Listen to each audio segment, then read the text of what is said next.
Kamusta mahal na mga taga-subaybay, maligayang pagdating sa aking channel. Ngayon ay ipapakita ko sa iyo ang isang magandang video ng Ozgay Girl at Kenyaman Dogan.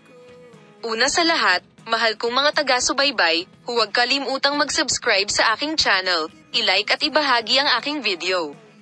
Habang sinasalubong ng mundo ang simula ng bagong taon, ang Turkish stars na sina Ozgay Girl at Kenyaman ay gumawa ng isang sorpresang pahayag na nagpasiklab sa social media. Naiulat na ang minamahal na on-screen duo, na kilala sa kanilang hindi maikakailang chemistry sa punto ng kanilang palabas, gumawa ng komportable at espesyal na simula noong 2024 at nag-book ng isang silid sa hotel upang ipagdiwang ang bagong taon ng magkasama. Malaki ang naging epekto ng lalaking ito ng mga sikat na artista sa social media. Ang mga mapagkukunang malapit sa mga aktor ay nagsiwalat na sina Ozgay Girl at Kenyaman ay mas gusto ang isang malapit na relasyon. Ang isa pang agenda ay pinili ng dalawa na manatili sa labas ng paningin at pumasok sa bagong taon sa pag-iisa sa isang silid ng hotel. Mabilis na kumalat ang balita sa mga social media platform at nagdulot ng kaguluhan sa mga tagahanga na sabik na naghihintay ng mga development tungkol sa relasyon ng mag-asawa sa labas ng screen.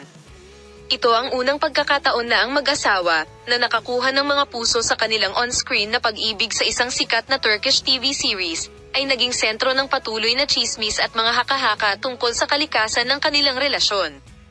Bagamat hindi opisyal na nakumpirma ni Ozgay o Ken ang isang romantikong relasyon, ang kanilang desisyon na gumugol ng isang mahalagang sandali na magkasama ay higit pang nagdaragdag sa intriga na bumabalot sa kanilang koneksyon sa labas ng screen.